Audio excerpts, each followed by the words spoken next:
afternoon, everyone. Welcome to Ham Radio Basics Live, Season 3, Episode 16, Ham Radio News and Updates for 2025. Jeff, good afternoon. Thank you for stopping by today. I got a few things to talk about, and one of them actually came from my drone channel, believe it or not. It's going to tie in, I think it's going to tie in pretty well. A quick update just to let you guys know. Valerie's doing much better. My wife, with her vertigo, she's seeing a therapist for that right now, and it's making a world of difference for her. And we're much better. And thank you for your thoughts, prayers, and concerns for that. So that's some good news. And some of you who may have followed, and I don't know who may be following me on the drone channel, also know too that I have some major dental issues, and it's been a long struggle to find someone that was going to work for me, because there's a lot of these places that will do everything in one day, and that's not really what I want to have done, because if something goes south with that, you could have to have everything done all over again, and it's a mess. Well, I found one here locally, about a half hour away, and he has everything in house, has a lab in house that makes the temps and the all-in-ones implants, and it saves literally thousands of dollars there. Talked to us for 45 minutes. Was a super nice guy. Just absolutely loved him. So I'm real excited and real thrilled about that. So that's some good news on my end. That's going to be in the middle of May. So the week after that, we're going to have a rebroadcast. Probably do one of my ones with Jason or maybe James from Ham Radio Prep. One of the really good ones that you guys can watch. So I'll be getting that scheduled in for that week. I'm going to be taking off, like Friday's the surgery. Monday, I'm going to take Monday off as well too. I think I should be okay Tuesday to go back to work. Of course, I work from home, so that that kind of helps things out there. So no, Jeff, I see. One of the things with Hamvention is it's so close to Hamvention's literally like right in my backyard where I used to live. So no, I'm not going. The reason for that is in July, we're heading up to, my granddaughter has her birthday in July. It's the day after my wife's birthday. Go figure that. So we're saying it's like one of the other. We went to Hamvention last year. We went to Hamcation last year. This year, I kind of think we're taking off a lot because of also getting the surgeries done as well too. So and the expenses involved and everything. So yeah, I really wanted to go to Hamvention, but I think what we're going to do, an every other year kind of thing with them. I think that'll bode out pretty well. Time-wise, I didn't have time to go to Hamcation this year. Of course, it's only a little bit over an hour away from me here. So yeah, so that's the scoop on that here. All right, first thing that I want to spend some time talking about, and I know you guys, some people have talked about the tariffs and everything that's going on with that, and and one of the things that I've talked about on my drone channel with tariffs, just kind of sit back and wait and see how things are going. I know quite a few places drone wise have not really done anything, changed prices. There's some new drone products that are coming out. Hey, Cooley, welcome. Good to see you this afternoon. Hey, Chris, welcome. Thanks for stopping by. Some new drones are coming out, and everybody's kind of antsy in terms of what pricing is going to be for those drones and what kind of markup, because these drones come from China. Well, one of the things too, and I reminded some of my drone people, and obviously some of you drone people who are also ham radio people know for a fact a lot of ham radios come out of China. Not the majority of them, but a lot of them do, and will be subject to this tariff as well. Well, some news just came out. International carrier DHL, which they operate out of Germany, and they used to have a hub here in the United States, and business because a business at the time, many years ago, about 30 plus years ago, went south.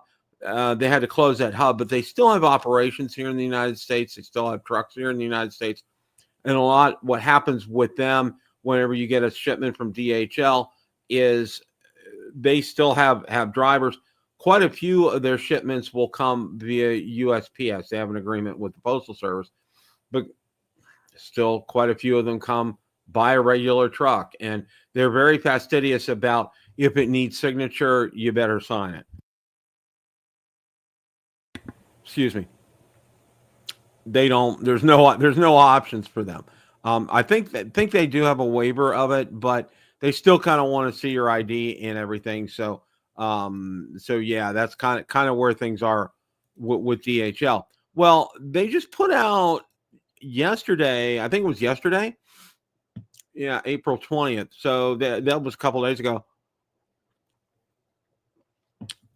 The DHL Express is going to halt shipments over $800 to United States consumers.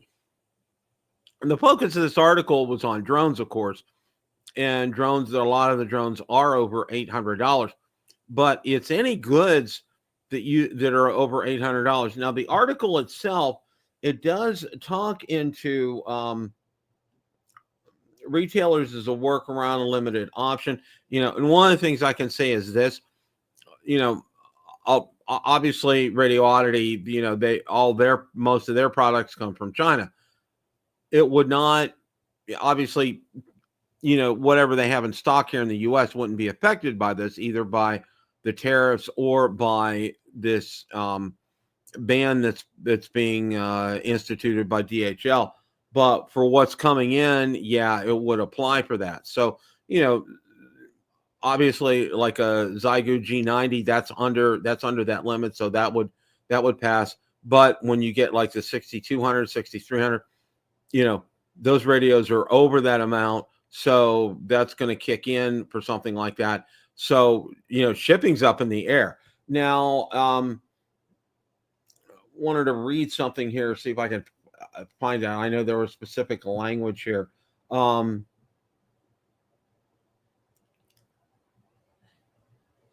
Now, the whole reason for this is U.S. Customs and Border Patrol had been flagging a lot of shipments coming out of China from a certain area there, saying that the Uyghurs were involved in making them. And of course, there's a situation involved with forced labor and so forth. And that's not the case with DJI, with these drones. And I'm sure it's about the same with Xiegu as well too. I'm not familiar. I don't know where those radios are manufactured, for example, but this is something that could take effect for that. So I wanted to make people aware of this, especially if you're looking to get some of these higher end Xiegu radios from Radio Oddity, or you're thinking about spending quite a bit of money with Radio Oddity, and whatever they needs to come over from China. So, it's going to be kind of dicey here. Don't really know how this is all going to pan out. And again, the gist of this article was towards, the drone end of things. But I wanted to make you guys aware in case, you're interested in, say, a Xiegu 6200 and there's a delay in getting them. That would be the reason why there would be a delay in getting something like that. So I wanted to kind of pass that on and let everybody know. Now, as far as tariffs are concerned, I didn't see, I checked and I didn't see any of the retailers raising prices on things right now. But a lot of them have sent out advisements that, if this continues, that they will have to adjust their prices, and haven't seen anything yet on that. So kind of stay tuned on that. And also too, with that, from what I understand, and again, I've never talked politics on my drone channel. I don't do that here. I actually had a channel that was like that, and there's a long story about that. And I have one out on Rumble that deals with that, and I have groups that deal specifically with that. But here, we purely talk about ham radio and ham radio related type subjects. Okay. Now, tariffs are related, but it's not political. It's not it's not on one side of the aisle or the other. But with the tariff situation here, a lot of what lately has been going on has been talk of reciprocal tariffs, meaning, whatever one country charges, the other country charges, and they agree to it. And it's a reasonable rate to get a reasonable rate of return. And I think from what I understand, at least 50 countries have gotten on board with that. So that's a good thing. And I think Japan's been a strong ally of the United States. Hey, Andy, welcome. Good to see you this afternoon. Japan's been a strong ally of the United States. And of course, as everyone's well aware, that's where most of our ham radios are made. Okay, that's thanks, Jeff. That's a good point to raise. Yeah. It's kind of like this muddy water, gray area that nobody really knows what's going to transpire with this. And, one of the pieces of advice that I gave on my drone channel is, if you don't need a new drone right now, for example, a lot of Part 107 flyers licensed drone pilots, if they're operating commercially and they're using their drone to make money, either doing inspections or real estate photography or so forth, if you've crashed a drone and you need a new drone, or your drone's down and broken, by all means, go ahead and go out and get one.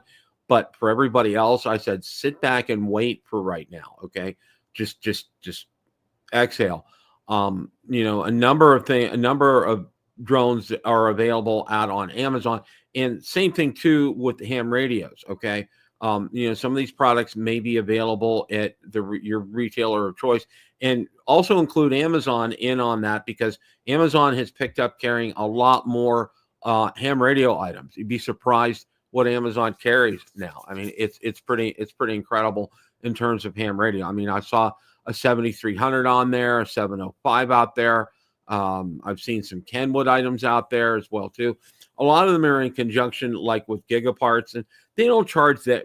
Surprisingly, they don't charge that much of a markup on there as well. And Ham Radio Outlet, I do know that they partnered with Amazon before, so that's a possibility as well too.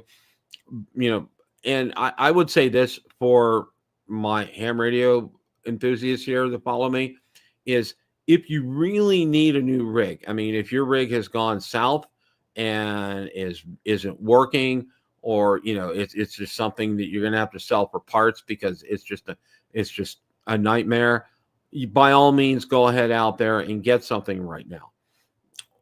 Obviously, if you're able to navigate the used ones, go for it. Okay. That's not used ones are always kind of dicey for me, because you don't know what you're getting. That's just who I am.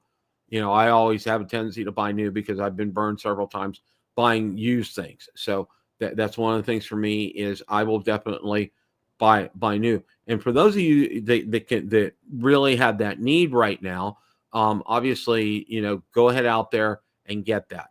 But my thought process right now behind all this is to just kind of lay back and chill out and let this process, play out.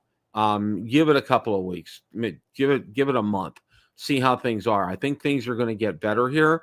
I think we just have to be patient with all of this. And in the end, it's really going to benefit all of us. And again, this isn't being political. We've been walked on for years from other countries as far as trade is concerned. This is just trying to even the playing field as far as that's concerned. So, all right, I've kind of been on my soapbox about that here for a few minutes.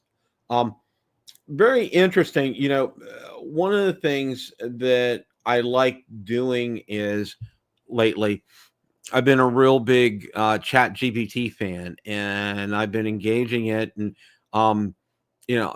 I find for the most part, it's pretty accurate, but in some instances, it's not accurate. And I'm going to show you something about that. One of the questions I posed to it, and let's see if I can get that up here. Okay. All right. Now, one of the questions I posed was the best 100-watt HF. What is the best 100-watt ham radio HF transceiver? Okay. And it comes up with the first one, the IC7300. It lists the pros: touchscreen interface, great receiver for the price, built-in sound card for digital modes, affordable, $1,100 new. Okay. No VHF, UHF, obviously. Okay. It has no internal tuner. Well, that's not the case. Okay. It does have an internal tuner. It's not the best, but it does have that. So what I did was I went down and I re-asked that question. I told ChatGPT, the 7300 does have a built-in tuner. Please revise your list. So it went in and it revised the list, which I thought was pretty interesting. But the results I think are pretty good here, and I think it kind of matches, generally what a consensus would be. Obviously, the top overall pick is the 7300 for pricing and features. High-end favorite is the FTDX10, which makes a lot of sense. And these are 100-watt HF transceivers here, okay? It lists cons: heavier and pricier. It's $1,500. Slightly steeper learning curve for the FTDX10. And it is. It has a Yaesu menu system, and, people know about that too. Now, it's best for portable and field ops, Yaesu FT-891. Pros: compact size, strong receiver, good power efficiency for a 100-watt class. Cons: no internal tuner, obviously. No SDR style display or pan adapter, obviously. The interface is more menu heavy. That's one of the big Achilles heels on the 891 is the menu system on there. That's just the way it is. Now, for Series GXers contesters, it comes up with an Elecraft K35. What's great: modularity, expandability, excellent filtering and receive quality, highly customizable. Cons: expensive, can be $3,000 fully equipped. Less plug and play, more of a builder's rig, which is true. I mean, and one of the things I really like about this is I give it questions in areas that I'm knowledgeable of, and that I know what the right answer is, what the wrong answer is here. Best all band, HF, VHF, UHF. Let's see, FT-991A. Pros: all mode, all band in one box, built-in tuner and sound card. Good for shack in a box users. Cons: not as sharp on HF receive as the IC7300, FTDX10, and more fan noise than others. All right. And what was interesting earlier when I posed the question, it also came up with the ICOM IC7100 as an option here, but it didn't here, which I thought was real interesting. But overall, I think ChatGPT, it learns from itself and it corrects some of its mistakes. So when you ask questions again in the future, it doesn't repeat those mistakes. And that's one of the things that I found with that. It will do that. So it's very interesting. I really, really like that. I think it's a tool that you can use as well too.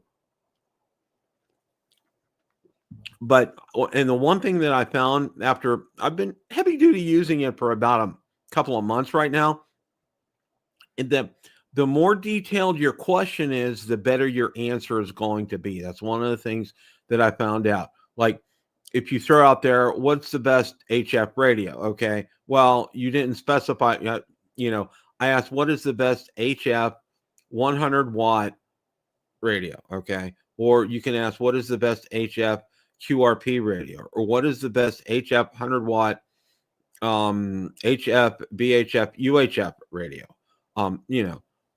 Just be more specific with your questions. The more specific you are, the better you're going to get your answers back from ChatGPT. That's just one of the things that I found. And I think it can be a very useful tool for us in ham radio. It will help answer a lot of questions, and especially a lot of basic questions. And I think it's real good for new hams, but use it with a grain of salt and with some caution, because sometimes some incorrect answers come up. And when an incorrect answer comes up, one thing that you do want to do is you want to go back and tell ChatGPT, no, that's not correct. Like I did in that instance, the 7300, it does have a built-in tuner, obviously not the best, but it does have one. And when you tell it that, it remembers that. So if when somebody else asks that question, it's going to come up with the correct answer. So it's important to update that as well. Okay. All right. Going to kind of move on here. Now, it was real interesting here. I also asked ChatGPT, let me get to the question here. Best handheld ham radios, okay? And it's real interesting. It actually gave me a list from that was out on the web. And let me go ahead and share my screen here. Now, the list is from our friends at Ham Radio Prep, okay? And there's Professor Jim up there, okay? Top five handheld ham radios in 2025. The Baofeng BF F8 HP Pro, which is estimated price is $70. Affordable and beginner friendly, dual band operation, USB-C charging, 8-watt output for better range, excellent value for the price, and it is available on Amazon. Okay, and here's my personal favorite and the one that I use, the Yaesu FT-5DR. Really, I have very little reasons to have any fault with this radio. Those of you that have it, you know exactly what I'm talking about. Okay, system fusion support, touchscreen interface, rugged and waterproof, APRS functionality, Bluetooth capable, and it is, excuse me, it is out on Amazon. And they mentioned the FT-70DR as an honorable mention. Now, in third place is the Yaesu FT-65R. It's rugged. Estimated price is $110. That is easy to program. It's rugged, a straightforward it's easy, straightforward programming, affordable price point. And I did give one away a couple of years ago for Christmas. It is a very good radio and people really like it. Now, the number 2 is the Anytone AT D878 UVII Plus, okay, from Anytone. And one of the things that it does talk about here with them, and I think that DMR programming can be challenging, but with the right resources, it's manageable. Okay, and everybody that I've ever talked to, and this is just me and my circle that I've been around. Some of you guys may be different. I don't know, but everybody that I've talked to in my circle said, it's something I would really. It takes a lot of time. There's this pretty steep learning curve, and I'd go ahead and pass on that. And of course, it lists the Kenwood THD-75A as the top pick, and the estimated price is $750. Comprehensive feature set, USB-C charging, onboard GPS, exceptional build quality, ideal for advanced users. Okay, and then it mentions the ICOM ID52A Plus and an honorable mention, and then the ICOM ID50A as well too here. So those are some options there as far as handheld. But again, this was based on my question that I asked ChatGPT, and it went out and it found that list, which I thought was great, and that's a good list. Okay, our friends Jim and James and everybody there at Hammer Test Prep, they do a great job in everything they do, and this is part of their curriculum, part of their coursework, in terms of what kind of a radio should I get when I pass my technician license, kind of a thing. So it all fits in. They do a good job there. So that's something that I would consider. We're going to take a quick look here at what's out on X, or I still call it Twitter. So let's take a look here and see what's going on here. Somebody just got a Nano VNA, and it is a very useful tool that I'm looking forward to getting here in the next couple of months. Really will is a real good addition to your shack here. Now, this was interesting right here. This antenna.